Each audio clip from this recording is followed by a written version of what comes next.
Olá, sejam bem-vindos. Vamos hoje iniciar uma série de entrevistas com Shivani, que é terapeuta de Tantra e meditação, e vamos falar justamente sobre Tantra. Olá, Shivani, prazer em conhecê-la. Tantra, o que é? Então, Tantra é expansão e libertação. A própria palavra Tantra divide-se em duas expressões e é expansão e libertação. Sim. Então, no fundo, o Tantra é a ciência do amor e na filosofia que eu preconizo, digamos, é um bocadinho o caminho do coração, é chegar ao coração e a partir daí entrarmos nessa expansão. A maioria das pessoas, quando ouve falar em Tantra, associa a expressão ao sexo tântrico. A maioria das pessoas pensa que é para conseguir ter relações sexuais muito prolongadas e muito...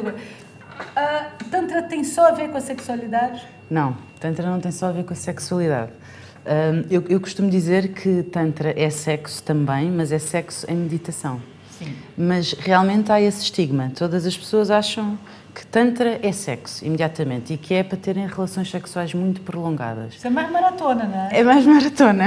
Isso é mais performance.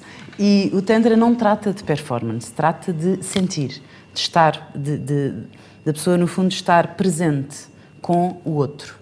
E isto aborda também o novo paradigma dos relacionamentos. Sim. É um encontro entre Shiva e Shakti, que são os dois princípios, masculino e feminino, e então há um encontro, e desse encontro surge uma dinâmica, não é? Há uma circulação de energia e aí há uma expansão, realmente. Eu posso considerar, é certo eu considerar o Tantra como uma filosofia também? Sim, de certa forma. Tem a ver, não é? É uma filosofia. Qual é a origem? A origem é na Índia há 5.000 anos atrás. Sim. E aparece a partir de uns textos em que existem diálogos entre Shiva e Shakti ou Parvati. E basicamente são meditações.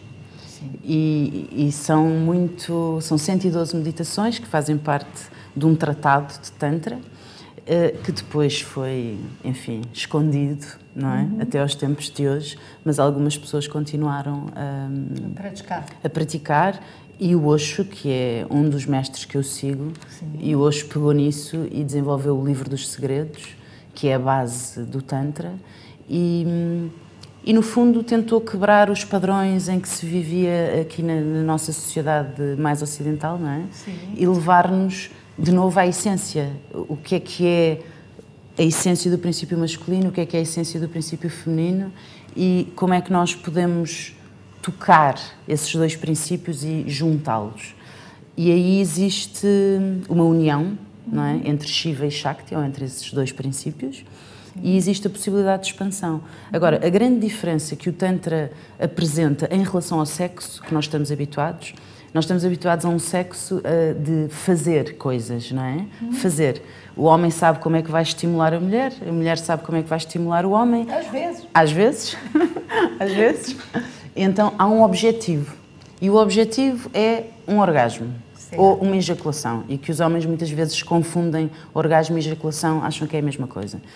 E o Tantra, basicamente, se pensarmos em filosofia, é a filosofia do não fazer. É a filosofia do sentir, do estar. E então é um encontro a outro nível, não é? É completamente diferente. Encontro de almas, não é? É um encontro de almas. E não tem que ser só a nível sexual. Não é preciso. Pode ser em meditação, que é aquilo que muitos casais não fazem, ou muitas pessoas não fazem sozinhas, não é? E outras ficam só na meditação e na leve lembrança. Eu tenho a impressão de que era assim. E na leve lembrança, exatamente. E nós continuamos a nossa conversa a seguir.